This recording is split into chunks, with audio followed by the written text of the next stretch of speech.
ከምቲ እንድርያስ ንኢየሱስ ክርስቶስ ምስ ረኸበ ካልኦት ኣሕዋቱ እውን ንክርስቶስ ክፈልጥዎ ከም ዝደለየን ከይዱ ከም ዝነገሮምን ንሕናውን እቲ ዝረኸብናዮ ኢየሱስ ክርስቶስ ብዛዕባ ክርስቶስ ምስክር ኮይና ክንወጽእ ይግባአና እዩ። እንድርያስ ንጎይታ ኢየሱስ ክርስቶስ ምስ ረኸቦ ንሱ እቲ መሲሕ ምዃኑ እቲ ቅቡእ ካብ ኣምላኽ ዝተለኣኸ ህይወት ሰባት ዝቕይር ናይ ዘለዓለም ህይወት ዝህብ እቲ ሓደ መድሓኒ ንሱ ምዃኑ ምስ ፈለጠ ናብ ሓዉ ጎዩ ከይዱ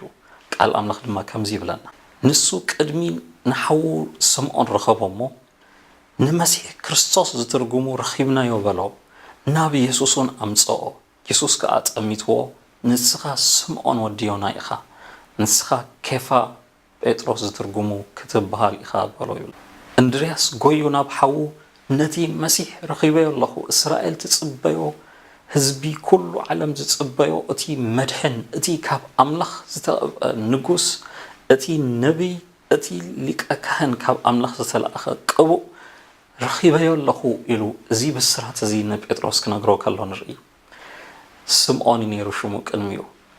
ንኢየሱስ ክርስቶስ ነቲ እንድርያስ ዝነገሮ ክርስቶስ ክርኢ ክኸይድ ከሎ ንክርስቶስ ድማ ምስ ረኸቦ ሽዑ ከምቲ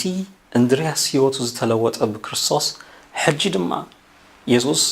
ንጴጥሮስ ህይወቱ ክቀይር ከሎ ሽሙ ክልውጠሉ ከሎ መንነቱ ክቀይረሉ ከሎ ንርኢ እቲ ንሕና ዝረኸብናዮ ለውጢ ንካልኦቱን ክነግሮም ነቲ ዝረኸብናዮ ክረኽቡ እድል ክንህቦም ይግባአና እዩ ብዛዕባ ኣምላኽ ምንጋር ወረ ጥራይ ኣይኮነን ሰባት ዝልወጥሉ ዘለዓለማዊ ታሪኽ ዘለዓለማዊ ምልክት እዩ ከምቲ ንሕና ሰላም ዝረኸብና ኣሕዋትናውን ሰላም ክረኽቡ ከምቲ ንሕና ፍቕሪ ኣምላኽ ምሕረት ኣምላኽ ዝረኸብና ካልኦት ሰባቱን ምሕረት ኣምላኽ ፍቕሪ ኣምላኽ ክረኽቡ ይግባኦም እዩ ንሕና ጽቡቕ ስለ ዝረኸብና ካልእ ኣይርከብ ኢልና ክንሕዞን ናብ ሲኦል ክንፈርዶምን ኣይግባአናን እዩ ኣምላኽ ነዚ ናይ ሰላም ኣዋጅ ነዚ ናይ ምሕረት ኣዋጅ ንኩሉ ሰብ ክነበስር ይጸውዑና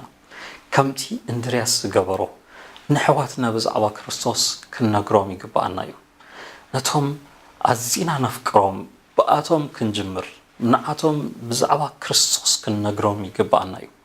ፍቕሪ ኣምላኽ ምሕረት ኣምላኽ ለውሃቱ እግዚአብሔር መን ከም ዝኾነ ኣብ ህይወትና ዝገብሮ ዘሎ እቲ ቃሉ መን ኢሉ ይገልጾ ከም ዘሎ ብዛዕባ ክርስቶስ ብዛዕባ ኣምላኽ ክንነግሮም ይግባአና እዩ እዚ ክንገብር ክርስቶስ ይጽበየና